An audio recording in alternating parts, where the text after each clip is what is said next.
Welcome students to Keshav Batra conceptual accountancy classes. Students, हमने general chapter start किया हुआ है और हम 9 तक क्वेश्चंस इजीली कर चुके हैं। ओके, और हम काफी एंट्रीज अभी तक सीख चुके हैं। तो आज के लिए हम आपके जो एंट्रीज लाए हैं वो है कि जब जब हमें चेक रिसीव होगा और चेक अगर हम अपने पास रखते हैं या फिर बैंक में भेज देते हैं या फिर हमें बैंक से कुछ चार्जेस लगाता है बैंक हमारे उस पे हमारे अकाउंट पे। ओके, हम कोई ट्रांजैक्शन करते हैं उस पे क्या लगते हैं, चार्जेस लगते हैं, तो उसकी क्या एंट्री होगी। और जब जब हमें क्या होगा, इंटरेस्ट रिसीव होगा या फिर इंटरेस्ट हमें देना पड़ेगा तो उनकी क्या क्या एंट्रीज होगी वो देखते हैं स्टूडेंट्स आज। ओके, तो स्टूडेंट्स देखिए, मैंने यहाँ पर कुछ ट्रांजेक्शन ली है आपके लिए। पहला क्या है जी, if a cheque is received from Ram से एक चेक हमें मिला। ओके, और उसे हमने क्या किया, इमीडिएटली बैंक में भेज दिया, उसी टाइम बैंक में भेज दिया। ओके, तो स्टूडेंट जैसे ही अगर हमने बैंक में चेक भेज दिया हो तो पैसा कहाँ आएगा जी, पैसा आएगा बैंक में। तो मैं क्या करूंगा जी, बैंक में पैसा आएगा। बैंक में रूल कौन सा, रियल का। ओके, बैंक में पैसा आया, बैंक में रूल रियल का, debit word comes in, credit word goes out. तो debit word comes in, bank में पैसा आया तो बैंक को क्या कर दिया मैंने, डेबिट कर दिया। ओके, और किससे आया जी, टू राम पे कौन सा रूल लग गया, पर्सनल का। राम यहाँ पे कौन है जी, राम यहाँ पे गिवर है। Debit the receiver, credit the giver, तो राम क्या हो गया, क्रेडिट हो गया। ओके, तो स्टूडेंट पहली एंट्री तो ये थी, जब भी हमारे पास चेक आए, और मेन बात यहाँ पे क्या है कि वो इमीडिएटली या सेम डे बैंक में जमा हो जाए तो ये एंट्री होगी। ध्यान रखना, जब क्या हो जी, जब सेम डे में वो क्या हो जाए, चेक बैंक में जमा हो जाए। ओके, अब स्टूडेंट सेकंड केस क्या लिया जी, सेकंड केस मैंने लिया कि चेक रिसीव हुआ। ओके, लेकिन चेक जमा कब हुआ, नेक्स्ट डे हुआ।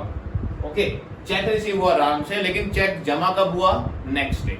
तो स्टूडेंट यहाँ पे एंट्री क्या होगी, देखिए स्टूडेंट जब हम सेकंड एंट्री करेंगे तो उस दिन तो बैंक में पैसा आया ही नहीं, तो अब बैंक की जगह क्या डेबिट करे जी, अब एक वर्ड आएगा क्या जी, चेक इन हैंड, कि वो चेक कहाँ है अभी जी, वो चेक अभी हमारे पास है, हमारे हाथ में है, तो उसके लिए हम क्या वर्ड यूज करते हैं, cheque in hand account. Okay, cheque in hand account. तो डेबिट क्या होगा जी, बैंक की जगह डेबिट होगा cheque in hand account debit. Okay, कि हमें एक चेक मिला किससे, राम से, और वो चेक अभी हमारे पास है, अभी हमने बैंक में नहीं भेजा। ओके, अब स्टूडेंट वो नेक्स्ट डे जब मैं बैंक में भेजूंगा जमा करने के लिए, तो नेक्स्ट डे क्या एंट्री होगी जी, नेक्स्ट डे बैंक में पैसा आएगा, तो बैंक अकाउंट डेबिट, बैंक में पैसा आया। ओके, अब स्टूडेंट्स क्या मैं ये पैसा राम से ले रहा हूं जी, नहीं। अब बैंक में पैसा किस वजह से आ रहा है जी, बैंक में पैसा आ रहा है इस चेक की वजह से जो मुझे कल रिसीव हुआ था। ओके, किस चेक की वजह से, जो मुझे कल राम से मिला था वो मैंने आज बैंक में क्या करवाया, जमा करवाया। ओके, तो बैंक में पैसा किस वजह से आया जी, बैंक में पैसा आया चेक इन हैंड की वजह से। तो क्या एंट्री क्या हो जाएगी, bank account debit to cheque in hand account. Okay, तो स्टूडेंट आई थिंक आपको ये क्लियर हो गया होगा कि या तो अगर सेम डे बैंक में जमा हो तो बैंक अकाउंट डेबिट टू उस पर्सन का नाम जिससे वो चेक मिला है, और सेम डे बैंक में जमा नहीं हुआ तो ये हमारे हाथ में अभी चेक है, अभी वो बैंक में नहीं गया, तो एंट्री क्या होगी जी, cheque in hand debit to उस पर्सन का नाम। और जब हम वो बैंक में जाके वो चेक लगा देंगे तो किन दो चीजों में फर्क आया जी, बैंक में पैसे आए और किस वजह से, जो हमने चेक लगाया उस वजह से। तो एंट्री क्या होगी, bank account debit to cheque in hand account. तो आई थिंक आपको ये अच्छे से क्लियर हो गई होगी स्टूडेंट्स। ओके, अब स्टूडेंट देखते हैं हमारी नेक्स्ट एंट्री क्या है। अच्छा, एक और चीज इसके पीछे लॉजिक बताना चाहता हूं। लॉजिक मतलब अगर हमें क्वेश्चन में कुछ भी ना गिवन हो, मतलब हमें ये गिवन है कि राम से एक चेक मिला, और क्वेश्चन में आगे आपको पूरा क्वेश्चन सर्च करना पड़ेगा, आपको सारी ट्रांजैक्शंस पढ़नी पड़ेगी। जब भी आपको कोई चेक मिला तो आपको ये देखना पड़ेगा कि वो चेक बैंक में कभी बाद में जमा हुआ है या नहीं हुआ। बड़े ध्यान से समझना स्टूडेंट्स, मैं क्या कह रहा हूं। अगर आपको एक चेक मिला और वो चेक बैंक में जमा होने की कोई एंट्री नहीं दे रखी, ओके, तो आप मानोगे कि सेम डे ही बैंक में वो चेक जमा हो गया होगा। ओके, अगर क्या हुआ जी, चेक रिसीव हुआ, अगर क्या हुआ, चेक रिसीव हुआ और उसके आगे चेक की कोई डिपॉजिट की ट्रांजैक्शन नहीं है, कोई डिपॉजिट की ट्रांजैक्शन आगे नहीं है, तो हम क्या मानेंगे कि सेम डे ही चेक क्या हो गया, बैंक में जमा हो गया। ओके, तो सेम डे जमा हो गया तो एंट्री क्या होगी, बैंक अकाउंट डेबिट टू उस पर्सन का नाम। लेकिन अगर आगे कभी दे रखी है एंट्री तो आपको वो पहले ही ढूंढनी पड़ेगी कि आगे कहीं जाके कहीं चेक जमा तो नहीं हो रहा, और अगर आगे जाके जमा हो रहा है तो उसकी दो एंट्री होगी, एक चेक रिसीव होने की और एक उसकी जमा होने की। तो आई थिंक स्टूडेंट्स अब इस टॉपिक को आपको करने में कोई दिक्कत नहीं आएगी, बिल्कुल इजी बना दिया है। ओके, और स्टूडेंट अगर आप देखिए तो यहाँ पर चेक इन हैंड देखिए, यहाँ पर डेबिट हो रहा है, यहाँ पर क्रेडिट।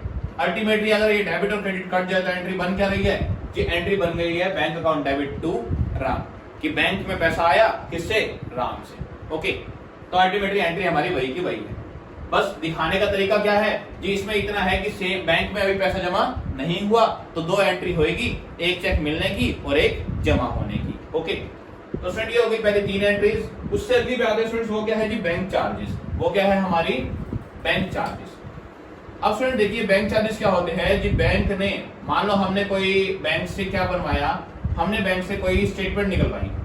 ओके, हमने क्या करवाई, बैंक से अपनी स्टेटमेंट निकलवाई, मंथली स्टेटमेंट या ऐसा कुछ, क्योंकि हमें चाहिए थी। बैंक ने क्या किया, बैंक ने उसके ऊपर कोई ना कोई चार्जेस काट लिए। ओके, बैंक ने उसके ऊपर क्या कर लिए, कोई ना कोई चार्जेस डिडक्ट कर लिए। तो क्या होगा स्टूडेंट्स, देखिए चार्जेस कोई भी हो, चार्जेस हमारा क्या है, खर्चा। क्या है, खर्चा। और खर्चा क्या होता है जी, नॉमिनल के रूल के अकॉर्डिंग डेबिट होता है, नॉमिनल के रूल के अकॉर्डिंग डेबिट होता है। तो हम क्या करेंगे जी, नॉमिनल के रूल के according bank charges account debit कर देंगे, बैंक चार्जेस अकाउंट डेबिट कर देंगे। ओके, अब स्टूडेंट ये पैसा कटा कहां से जी, ये गया पैसा हमारे बैंक से। तो बैंक से पैसा गया, बैंक पे रूल रियल का, रियल का रूल क्या कहता है जी, debit what comes in, credit what goes out. तो बैंक से पैसा गया तो बैंक क्या हो गया, क्रेडिट हो गया। तो बैंक चार्जेस की एंट्री क्या हो गई, बैंक चार्जेस अकाउंट डेबिट, क्योंकि खर्चा है और पैसा कहां से कम हुआ, बैंक से। ओके, तो आई थिंक ये भी क्लियर हो गई होगी। नेक्स्ट पे आते हैं interest charged bye the bank. ये बैंक ने क्या किया, कुछ ना कुछ इंटरेस्ट चार्ज किया हमसे। ओके, तो इंटरेस्ट चार्ज किया, अगेन हमारे लिए क्या हुआ, खर्चा। खर्चा क्या हो जाएगा, डेबिट, तो इंटरेस्ट चार्जेस अकाउंट डेबिट। ठीक है, जो भी इंटरेस्ट चार्ज किया वो डेबिट, और कहां से चार्ज हुआ, हमारे अकाउंट से। तो हमारे अकाउंट में पैसे कम हो जाएंगे तो अगेन बैंक क्या हो जाएगा, क्रेडिट हो जाएगा। तो ये हो गई किसकी एंट्री, बैंक अगर कोई बैंक ने इंटरेस्ट चार्ज किया तो उसकी एंट्री। ओके, उससे आगे आता है जी interest allowed by the bank, और हमें इंटरेस्ट रिसीव हुआ। Interest allowed by the bank मतलब बैंक ने हमें इंटरेस्ट दिया या फिर इंटरेस्ट रिसीव, एक ही बात है, फ्रॉम बैंक। ओके, बैंक से इंटरेस्ट मिला, कि बैंक से इंटरेस्ट मिला, इस पर हमें इनकम हुई। और इनकम क्या होती है जी, इनकम नॉमिनल के रूल के अकॉर्डिंग क्रेडिट होती है। इनकम नॉमिनल के रूल के अकॉर्डिंग क्रेडिट होती है। ओके, तो इनकम को कर दो क्रेडिट। कौन सी इनकम है जी, इंटरेस्ट की इनकम है। ओके जी, कहां पे आया इंटरेस्ट, हमारे बैंक अकाउंट में। तो पैसा कहां बढ़ा जी, बैंक में पैसा बढ़ गया। तो बैंक में रूल रियल का, पैसा आ रहा है तो बैंक डेबिट हो जाएगा। ओके, तो एंट्री क्या बन गई, इंटरेस्ट रिसीव होने की, bank account debit to interest account. तो स्टूडेंट लॉजिकली मैंने आपको ये 6 ट्रांजैक्शन बता दी है। आई थिंक आपको ये इजीली क्लियर हो गई होगी। ओके, अब स्टूडेंट आते हैं हमारी एक ओपनिंग एंट्री क्या होती है वो सीखते हैं। तो स्टूडेंट्स अब देखते हैं एक ओपनिंग एंट्री क्या होती है। स्टूडेंट्स ओपनिंग एंट्री क्या होती है पहले तो ये जानते हैं। देखिए स्टूडेंट्स, क्या होता है, हमारे जो लास्ट ईयर हमारा बिजनेस चल रहा था। ओके, तो बिजनेस में जो एसेट्स और लायबिलिटी लास्ट ईयर जो बच गई, जैसे कैश बचा होगा और फर्नीचर है हमारे पास, मान लो वो कितने का रह गया एट द एंड, मशीनरी कितने की रह गई, जो लास्ट ईयर के जितने भी क्लोजिंग चीजें होएगी वो नेक्स्ट ईयर की क्या बनेगी, ओपनिंग। ओके, अगर हमारी बिजनेस हमारा पहले से चल रहा है तो हमें क्या करनी पड़ती है, एक ओपनिंग एंट्री करनी पड़ती है, जो कि आपके क्वेश्चन में गिवन होगी कि आपको शुरू में एसेट्स और लायबिलिटीज गिवन होगी। ओके, और उन एसेट्स और लायबिलिटीज का यूज करके आपको क्या बनानी है, एक ओपनिंग एंट्री बनानी है। तो स्टूडेंट्स वो कैसे बनाते हैं वो सीखते हैं।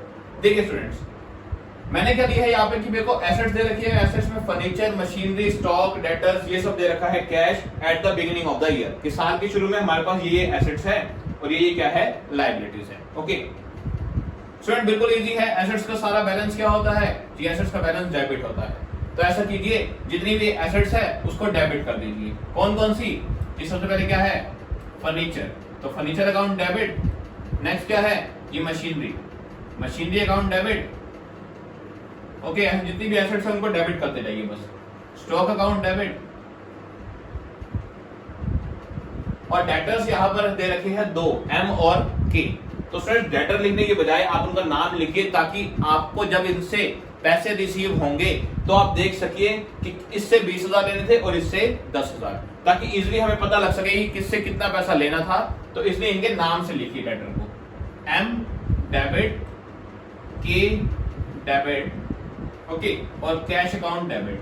नाम के साथ कभी भी अकाउंट नहीं आता, इसलिए मैंने एम और के साथ कुछ भी नहीं लिखा। ओके, अब फ्रेंड लायबिलिटीज का बैलेंस होता है क्रेडिट, तो लायबिलिटीज को कर दीजिए क्रेडिट टू क्या क्या, हमारे पास दो क्रेडिटर है, एक एक्स और एक वाई, उनका भी नाम लिख दिया।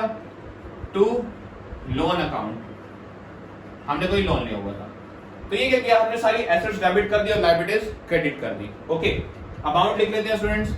हमारे पास फर्नीचर कितने का था 80,000 का, मशीनरी है 1 लाख की, ओके, उसका स्टॉक है कितने का 40,000 का, एम से लेने हैं 20,000 रुपए, के से 10,000, कैश कितने का है हमारे पास 5,000 जो बचा हुआ है। ओके, अब एक्स को एक क्रेडिटर है जिसको पे कितने करने हैं 40,000, तो क्रेडिट साइड आ जाइए। वाई को 5,000 और एक लोन जो हमने ले रखा है उसको कितने पे करने हैं जी 80,000 रुपीज हमें लोन के पे करने हैं। अब फ्रेंड हमें इतना पता है कि हर एंट्री में डेबिट और क्रेडिट क्या होना चाहिए, इक्वल होना चाहिए। हर एंट्री में डेबिट और क्रेडिट इक्वल होना चाहिए। तो यहाँ मैच करते हैं स्टूडेंट, देखिए ये कितना हो गया 220 और 30, 250 255 हो गई हमारी एसेट्स। एसेट्स कितने की आ गई 2,55,000 की। ओके, लायबिलिटीज देखते हैं स्टूडेंट्स, जो लायबिलिटी हुई है ये 125 की, कितने की 125 की। तो स्टूडेंट हमारे पास अभी देखिए, आप देखेंगे यहाँ पर हमारे पास 1,30,000 रुपीज बच गए किस साइड, जी लायबिलिटी साइड 1,30,000 रुपए कम है। तो स्टूडेंट ध्यान रखना, अगर हमारा बैलेंस डेबिट साइड बचता है तो हम उसे डाल देते हैं गुडविल में। किसमें, गुडविल में। अगर डेबिट साइड कम होता तो हम किस में डाल देते जी, हम गुडविल को यहाँ पर क्या कर लेते डेबिट। और अब क्रेडिट साइड पैसा कम है, मतलब लायबिलिटी साइड पैसा कम है, तो लायबिलिटी साइड होती है कैपिटल। क्या होती है कैपिटल। तो अब जो डिफरेंस है वो हम किस में डाल देंगे जी, हम यहाँ डाल देंगे to capital account, to capital account. जो भी बैलेंस है कितना 1,30,000 रुपीज, ताकि डेबिट और क्रेडिट क्या हो जाए, इक्वल हो जाए। और डेबिट साइड बचता तो किस में डालते जी, गुडविल में डालते, क्योंकि गुडविल क्या होती है हमारी एसेट्स होती है। तो स्टूडेंट इस चीज का आप ध्यान रखना। ओके, तो स्टूडेंट ये थी हमारी क्या ओपनिंग एंट्री, हमें ये भी बनानी आ गई। अब स्टूडेंट इसी में एक बात करते हैं कि बैड डेट्स की। ओके, ओपनिंग एंट्री कर ली, अब मैं कर रहा हूं बैड डेट्स। बैड डेट्स का मतलब क्या होता है पहले तो वो देखते हैं। देखिए स्टूडेंट, बैड डेट्स का मतलब होते हैं बुरे ऋण। ओके, अगर हिंदी में बात करें तो जी ऐसे उधार जो कि हमारे बुरे हैं, ऐसे लोग, ऐसे डेटर्स कह सकता हूं मैं जो कि हमारे बुरे हैं और पैसे नहीं देंगे। देखिए फ्रेंड्स, यहाँ पे हमारे दो डेटर्स थे, कौन कौन, एम और के। ओके, हमारे दो डेटर्स थे। मैं कह रहा हूं एम से जो 20,000 रुपए आने थे, एम ने वो पैसे देने से मना कर दिया। पहला केस क्या कह रहा हूं कि एम ने वो पैसे देने से मना कर दिया, तो हमारे पैसे डूब गए। और इसी को क्या कहते हैं डूबत ऋण। बैड डेट्स मतलब बुरे ऋण या डूबत ऋण। ओके, जब हमारे पैसे क्या होते हैं, डूब जाते हैं, जब हमारे पैसे डूब जाते हैं तो। ओके, तो क्या हुआ जी, एम से जो 20,000 रुपए ले रहे थे वो हमारे डूब गए जी, पैसे डूब गए तो हमें क्या हो गया जी, लॉस हो गया। लॉस पे रूल कौन सा जी, नॉमिनल का। ओके, नॉमिनल का रूल क्या कहता है जी, डेबिट और एक्सपेंसेस एंड लॉसेस, क्रेडिट और इनकम्स एंड गेन्स। ये लॉस को क्या कर दो, डेबिट कर दो। ओके, तो स्टूडेंट हमें इतना पता लग गया कि बैड डेट्स अकाउंट क्या होंगे, डेबिट होंगे, कि हमें क्या हो गया जी, लॉस हो गया। ओके, अब स्टूडेंट हमें किसको खत्म करना है जी, हमें एम पैसा नहीं दे रहा। ओके, तो एम को खत्म करना है। देखिए एम हमारी एसेट्स में है, एसेट्स का बैलेंस क्या होता है डेबिट। खत्म करने के लिए क्या करना पड़ेगा जी, एम को क्रेडिट कर दो। कितने से 20,000 रुपीज। ओके, तो स्टूडेंट ये था एक तो फर्स्ट केस। अब फ्रेंड इसी का सेकंड केस देखते हैं कि अगर m कह दे कि M will pay 20 पैसा इन अ रूपी, क्या कह रहा हूं, M will pay 20 पैसा इन अ रूपी। M क्या करेगा, 20 पैसा 1 रुपए की बजाय 20 पैसा दे पाएगा। Okay, M will able to pay 20 पैसा इन अ रूपी फ्रॉम हिज एस्टेट, कि M खाली 20 पैसा ही दे सकता है 1 रुपए का। तो 1 रुपए का 20 पैसा स्टूडेंट कितना होता है जी, 1 रुपए का 20% कितना होता है, 20 पैसा। तो ये तो था लॉजिक निकालने का। अदरवाइज क्वेश्चन में करना क्या है जी, जितने भी पैसे दे रखे हो सीधा उसको क्या ले लो, परसेंटेज। ओके, जैसे M will pay 60%, M 60 पैसा, तो M 60 पैसे देगा, आप उसको मान लो कि M 60% पैसे दे देगा। ओके, अब M ने क्या किया, M ने 20 पैसा इन रूपी पे कर दिया, मतलब 20% पैसा पे कर दिया। तो सर M से हमने लेने थे 20,000 रुपए, उसने 20% पे कर दिया, मतलब कितना जी, 20,000 का 20% हमें 4,000 रुपए रिसीव हो गए। हमें अब कितने का लॉस हो गया जी, लॉस हो गया 16,000 का, क्योंकि लेने थे 20,000, 4,000 मिल गए, 16,000 का क्या हो गया, लॉस हो गया। तो अब एंट्री क्या करेंगे स्टूडेंट, देखिए जी, बैड डेट्स अकाउंट डेबिट तो होगा ही होगा कि हमें लॉस हुआ। कितने का लॉस हुआ जी, लॉस हुआ 16,000 रुपीज का। हमारे पास पैसा कितना आया जी, हमारे पास 4,000 रुपए आ गए। तो कैश पे रूल रियल का पैसा आया तो डेबिट। ओके, और हमें क्या करना है, हमें M को खत्म करना है कितने से जी, 20,000 रुपए से।